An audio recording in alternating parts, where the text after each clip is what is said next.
Shut up and sit down. I'm Outs of All Trades, and this is the Gamey review for Marvel Future Fight.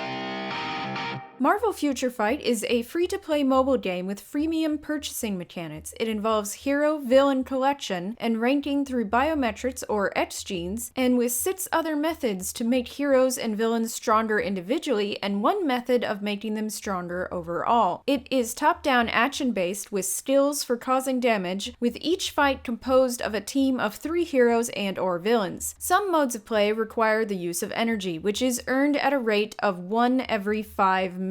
Players are also given a chance to earn extra energy through 5 quiz questions a day, 5 challenges a day, and are given a free energy recharge every 24 hours. Energy can be earned over the maximum amount through these methods. The game has 19 modes of play. One of those, Epic Quest, currently is comprised of 4 subsections with a total of 13 sub-modes of play, with various limits on each one per day. Special Mission has 3 subsections, with each having 5 modes of play with 20 attempts a day. Heroic Quest has 5 possible paths to choose from, but is completed mostly by playing other sections of the game. Daily Mission has 3 sub-modes to choose from with 2 completions a day. Dimension Rift is a timed and limited entry mode available at least once a day and allows players to enter other players' rifts, giving more entries. Legendary Battle has 4 sections to choose from with multiple subsections under those with 5 completions a day. Villain Siege has 3 levels of play, each available for completion once a day. World Boss has 10 different bosses to choose from, but some are locked behind challenges, and each of these has different levels of difficulty and reward. This mode has 5 completion entries a day. Alliance Raid is a boss mode allowed once a day as opened by Alliance leaders. Shadowland takes place over the course of a week and allows players one-time use of each character to complete an entry, with the difficulty increasing after each completed entry. 10 timeline battle entries are given a day, except on Thursdays, when a second set of 10 is given, to battle other players. Alliance Battle is given once a day and twice on Thursdays, and is 10 minutes to clear a large number of enemies with increasing difficulty. If cleared, an extreme mode is opened, and after that, a challenge mode to increase points and standing in the Alliance is opened. There are Alliance tournaments and conquests, wherein alliances battle each other. Battle World is available as devs allow, with 10 entries per day, wherein a player chooses a team of 5 to fight another player's team of 5. Co-op play, which has a randomized team-up or a private one, allows 3 players with higher level characters to battle a boss. World Boss Invasion is another co-op mode wherein 3 players randomly team up with teams of 3 to take down a boss. Giant Boss Raid is an advanced team-up mode with lobbies or quick start to take down a boss. And finally, Story is the campaign mode for Future Fight, where the majority of the character biometrics are, and has the easiest characters to get. The battles get progressively harder, and each one allows a player to gain up to 10 specific biometrics a day per battle. All modes have different rewards, but all the rewards are worth getting. And almost all modes include some story through text. There are also special event modes that happen every once in a while. There are 2 major types of currency in the game: gold and crystals. Gold is earned in almost all modes of play. Crystals have a base earning of 25 a day through challenges, plus 35 every 8 days. Gold is used in upgrading characters and purchasing some items. Crystals are used for purchasing more premium items, such as uniforms and deluxe modes. Some of these modes have autoplay and repeat, but the best ones only have manual play.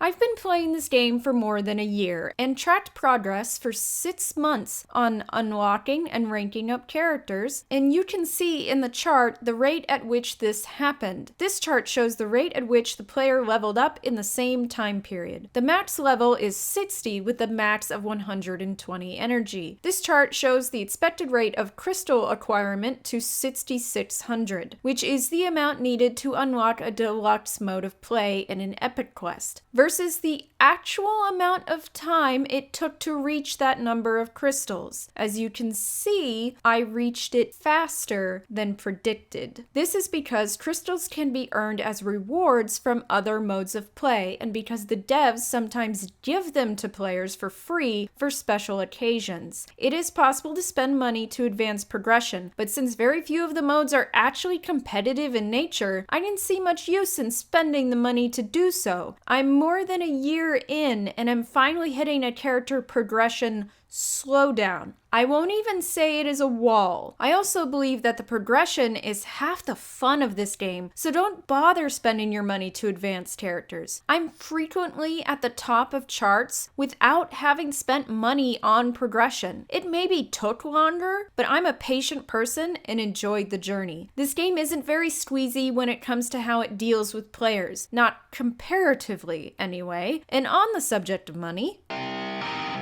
there are many ways to pay for things in Future Fight. There are 6 sections to the store. In the featured shop are the deluxe epic quests, which give you a new character that you can't get anywhere else and a new game mode, along with crystals and gold. These are purchased with crystals. Also in this section of the shop are the legendary battle extreme packages, which are also purchased with crystals. There are various packs with different materials as well for crystals. Then there are the actual money packs, the most expensive being $99.99. Do not buy this. Seriously, I don't care what's in it. Under the Acquire Upgrade Characters section of the store is Adam Warlock and Emma Frost. This is the only place you can get them, and they are available for crystals. This is also where the loot box for characters is. The Premium Hero chest is available for crystals, but it is not a guaranteed Premium Hero. The Recharge section of the store is where you pick up your free daily energy and holds the one pack I believe is worth having.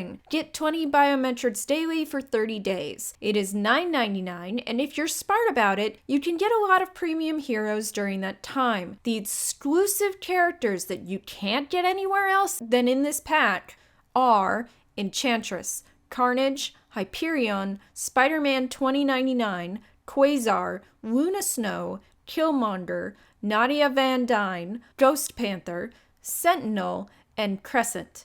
If others become available only in this pack, I will list them down below in the description. All other characters can be acquired elsewhere. There is the X-Gene version of this, but currently it only has 4 characters, and only 3 of those are exclusive to that pack. Those are Magic, Weapon Hex, and Gambit. The Mission Shop also has 3 daily packs as well as some others. The Token Shop uses special in-game currency, which are earned from timeline battles and villain sieges. And the Uniform Shop uses both gold and crystals. Uniforms make your characters stronger and they look different. However, not all characters have uniforms available for them, and some base loads are just cooler than the uniform options. This is also where you will find 4 gender swaps. Those are for the Ancient One, Captain America, Ghost, and Loki. Unlike the Marvel Heroes MMO, gender swaps are not locked entirely behind a paywall, since in the MMO, premium currency was not earnable in-game, and gender swap costumes were only available for premium currency. That's my biggest complaint against that dead game. There is a lot that you can buy, but really only buy the 20 biometrics daily for 30 days. You get to choose the biometrics every day, so you always know what you are getting. If the X-Gene version ever has more characters, then it will be worth it too. However, it is sometimes still possible to get these heroes without spending money. How? They're exclusive! Well, sometimes the devs run special events where you can earn biometrics for a character of their choosing, and sometimes they just give you a premium hero chest or random premium hero. They are often generous with freebies in this game.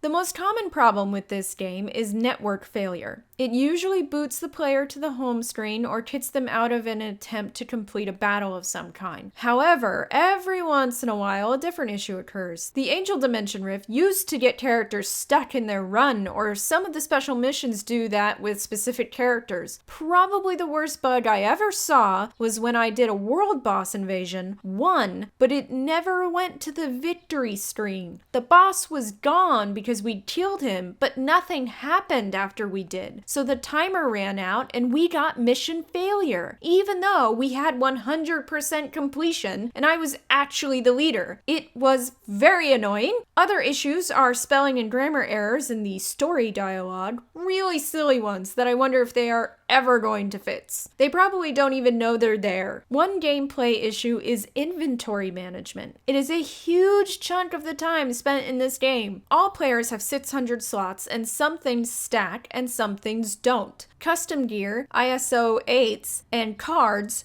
do not stack, which means a player spends a lot of time upgrading with these items. You can spend 100 crystals to expand the inventory 10 slots, but considering that one Dimension Rift completion could fill 10 slots, that's a bit weak in my opinion. While it may be tempting to do so to clear up space, I wouldn't ever suggest selling biometrics, as once a player upgrades a character's gear to 15, biometrics are needed to upgrade them further. There is no warning of this, and that brings me to my other issue, tutorial. This game has a pseudo-tutorial, but it very obviously was designed before a bunch of other modes and upgrade features was added to the game.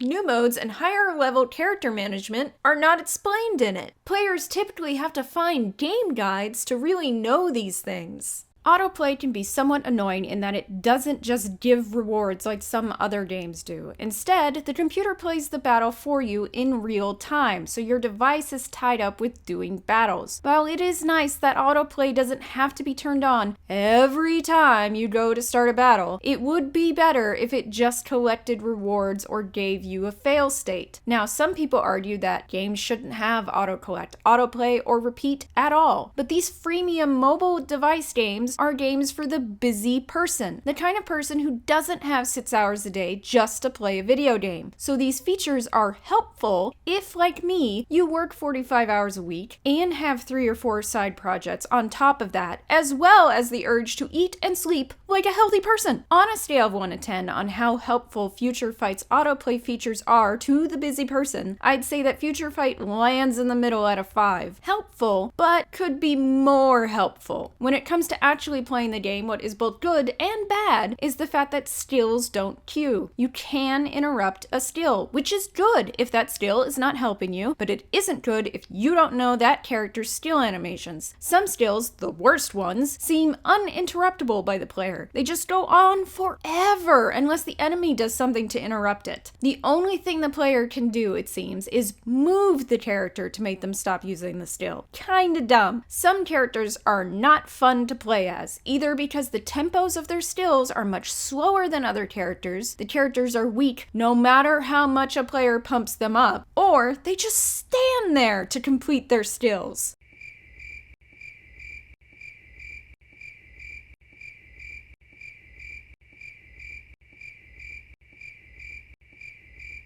The best characters are those who move a lot, improve a decent amount during upgrading, and complete skill animation at a fast tempo. But how do you know which ones are good and which ones are bad? Well, don't expect the team sorting feature to help you figure that out. This is probably one of my biggest gripes with Future Fight. Team sorting is done by tier, level, or rank. There isn't one for damage or threat or some other noun that means how powerful the characters are in a fight. So, there is no way to sort them by how effective they actually are. Scarlet Witch and Deadpool are probably my most powerful characters right now, but no sort function puts them at the top. That's stupid. It's not like it's impossible. Other games do it. Just add it in, Netmarble. Each of the different game modes also seems to affect the sort, putting all of the characters in a different order. Damned if I know what defines that sort because it frankly seems random. For example, in a recent update, they changed how characters sort for World Boss, putting specific characters at the top when they are clearly weaker than those that come after them. Before the update, it was a lot easier to know who was actually strong enough to beat the World Boss. The recommended attack number is a problem because it could be in the normal or easy range and still be a losing battle. Yes, that recommended attack attack rating is broken too. They keep updating things, and while the new content is great, the UI changes aren't always for the better. Just saying. There are some things that could be fixed.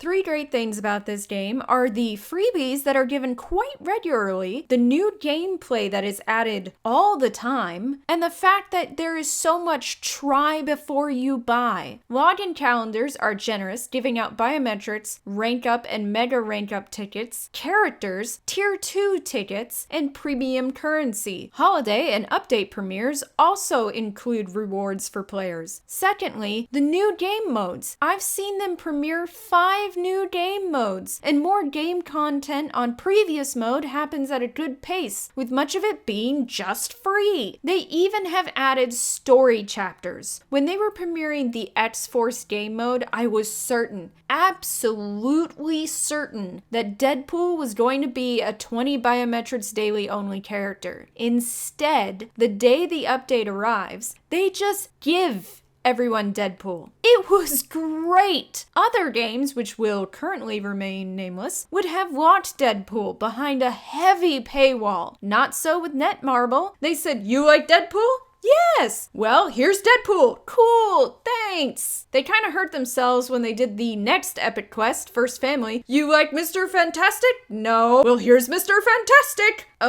Thanks, I guess. The point is, many of your absolute favorites are outright given to you, or are so easy to get. On top of that, they're making new original characters, such as Sharon Rogers' Captain America, who looks like such a badass with each new uniform, Luna Snow, White Fox, and Crescent, who are all draws for the South Korean audience, but are still really cool, and the 4 combo characters, Ghost Panther, Weapon Hex, Arachnite, and Ironhammer. This combination of traditional favorites for free and original characters as well is really good. But not only that, Future Fight lets you look completely at everything for every character before you buy it or get it. So you can see what the character looks like entirely and spin them around to see every angle of them, touch them to get them into different positions. You can look at all their uniforms.